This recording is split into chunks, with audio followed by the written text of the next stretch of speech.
Well, hi. I'm still Jedekiah, and you're back for another Meathead Minute. Okay, so if you saw my stories last week, I asked questions about research, and if you feel confident in doing your own research, or if you know where to find information, or where you go to find information. So let's dive right into this. Number one, don't use social media. Don't use a Facebook post. Don't use a blog post.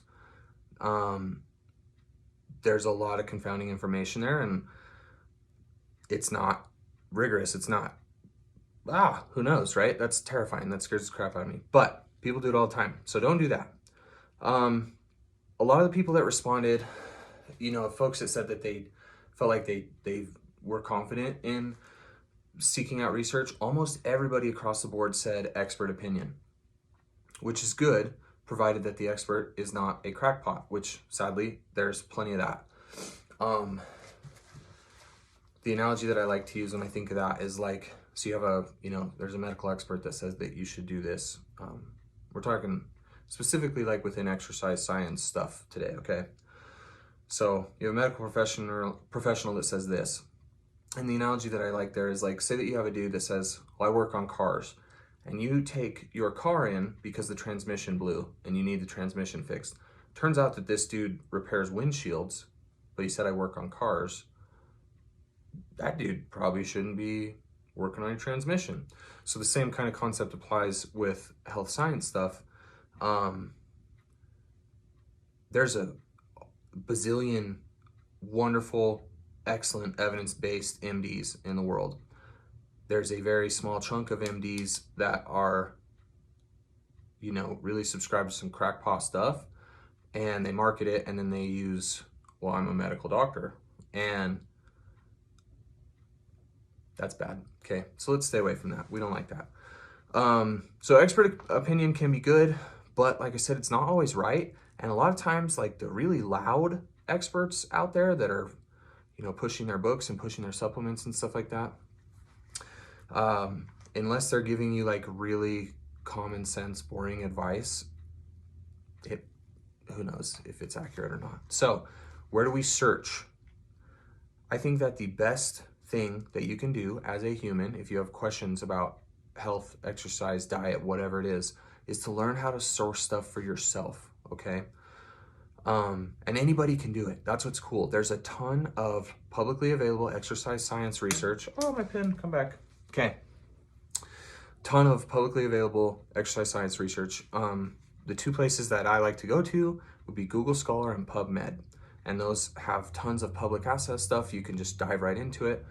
If you do have access to a university library, you can use that as well and maybe get access to some stuff that isn't publicly available. But most of the info that you would need if you're wondering about diet type, supplement, exercise stuff, whatever, you can find through those portals. Google Scholar, PubMed, they're awesome, okay?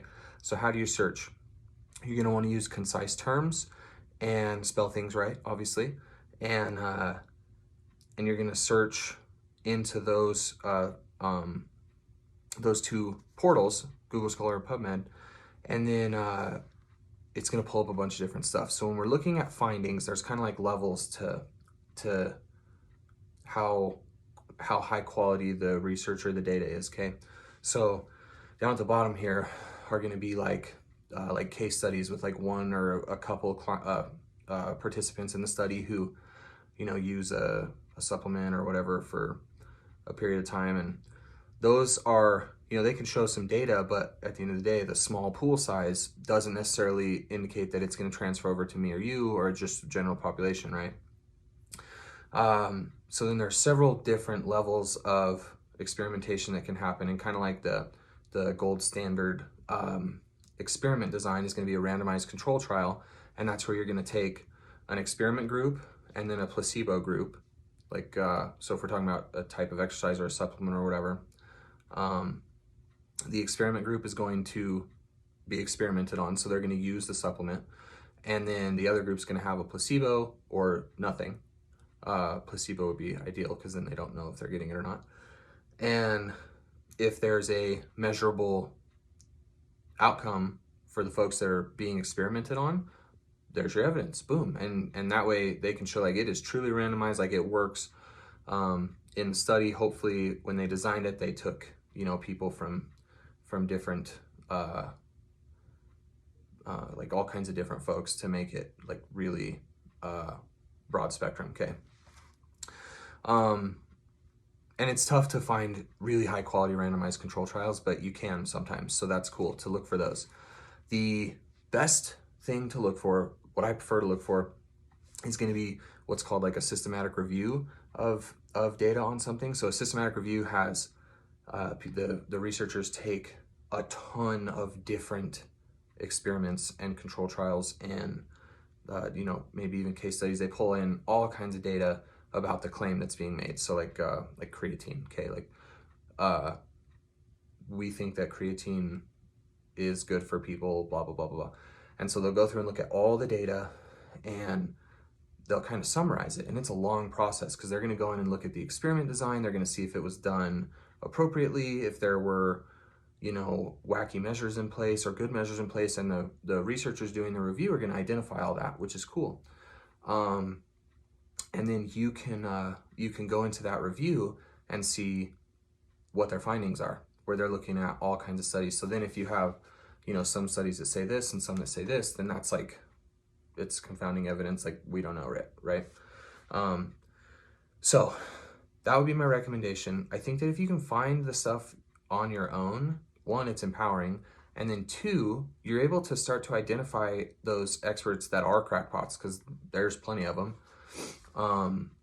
Before I understood this process, like I absolutely recommended some stuff that was like crackpot, right?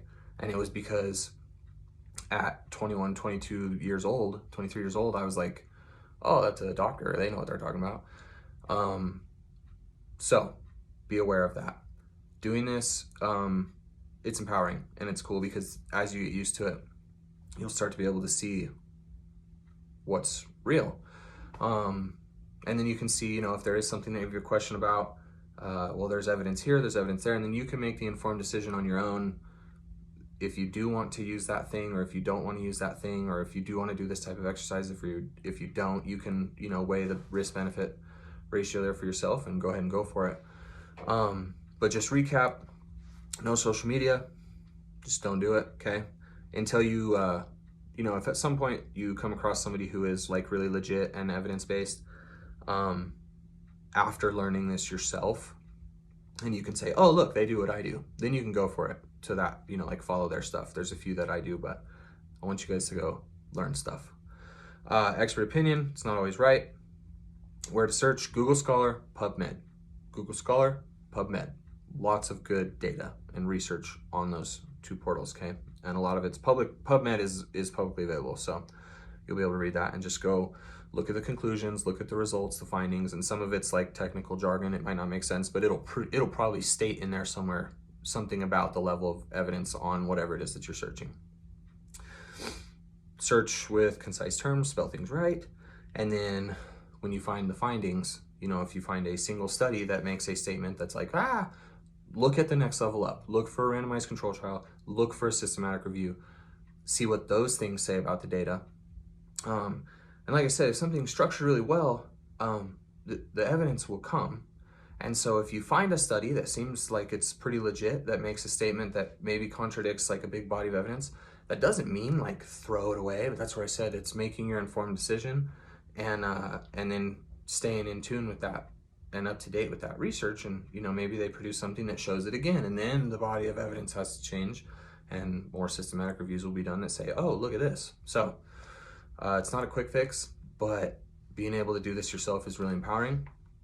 Please always feel free to reach out to me with questions about that. I like this stuff. I think it's really cool. I've done it for a long time and I'm not an expert, but I think I can source stuff decently, and I have the humility to like totally admit when I'm wrong about something, because I have been in the past. So anyways, that was like 10 meathead minutes, dude. You guys are gonna be jacked. Anyways, stay flexing. Meathead minute. I'm out.